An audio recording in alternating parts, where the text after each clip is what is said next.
So when I first started photography, I didn't really understand why anyone would just not want color in their photos. I thought that that was so important and that that was everything in your photos. And still today, I do really appreciate having color film. That's one of my favorite things about shooting film over digital is just the color rendition, because it's hard to replicate. However, I think it's really important still that most photographers try black and white film at some point. It can drastically change the way that you take photos because you see things differently. And so before you discount the idea of shooting black and white film, here are 3 reasons why I think everyone should try it.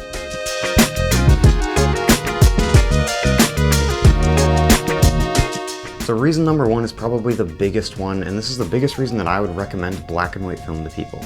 The price. Black and white film in general is far cheaper than color film. An average budget level film stock like Ultramax 400, Kodak Color Plus, Ektar 100, they're all going to sit in that little over $10 range, at least from what I've seen.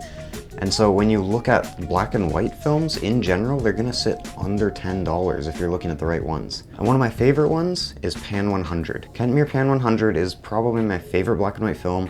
You can get it for about $6 a roll on B&H, which is amazing. It's literally half the price of a comparable color film stock. And so if you're gonna shoot black and white, this is a huge benefit because you're gonna have massive cost savings.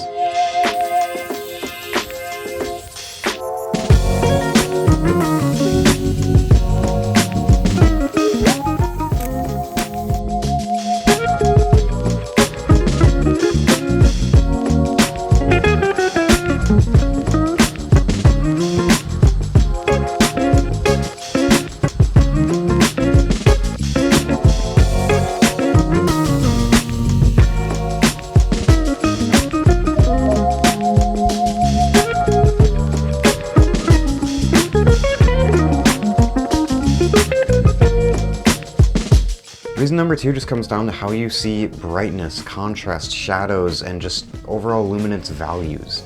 You're going to start to see scenes in terms of light rather than just color. This is something interesting about black and white film because it thrives especially well in really harsh light. It's going to show really large differences between deep blacks and really bright whites. Black and white film can create really rich images. That's the best way that I can describe it. I think that when you have really rich shadows and really harsh bright light, you can get really rich images that have a harsh contrast to them that you really just would have a harder time creating on a color film. But more importantly than just how the film renders it, I think is just the way that you see it. You start to pay more attention to light when you can't really use color to emphasize your subject or anything else. If you're like me and you take a lot of your photos based on the color of things, then you're not gonna do well with black and white, and I think that that's why black and white film is especially important, because you can start to shift your mentality to also pay attention to light. And so when you come back to shooting a color film stock, you can bring what you've learned from shooting black and white and just pay attention to not just color, but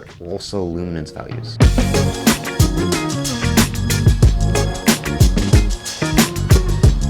Alright, so reason number 3 is a pretty simple one. Black and white film is really great for colorless conditions.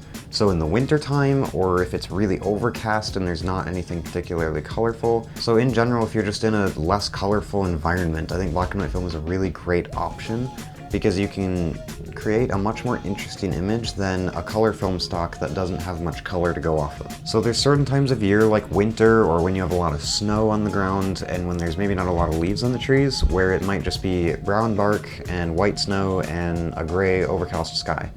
It's probably the best time to shoot black and white if it's a colorless scene like that, because you're not going to get much color anyway, so you might as well save the money, you might as well have something that looks a little more intentional, and the brown color of the tree trunks or whatever it might be might actually just detract from the image anyway. And so black and white can be really awesome when it's a colorless environment that you're shooting in. So those were my 3 reasons why I think everyone should try black and white film. Let me know if there's any other reasons that I missed down in the comments below, but otherwise that's all I have for you today, so have a great day and happy shooting.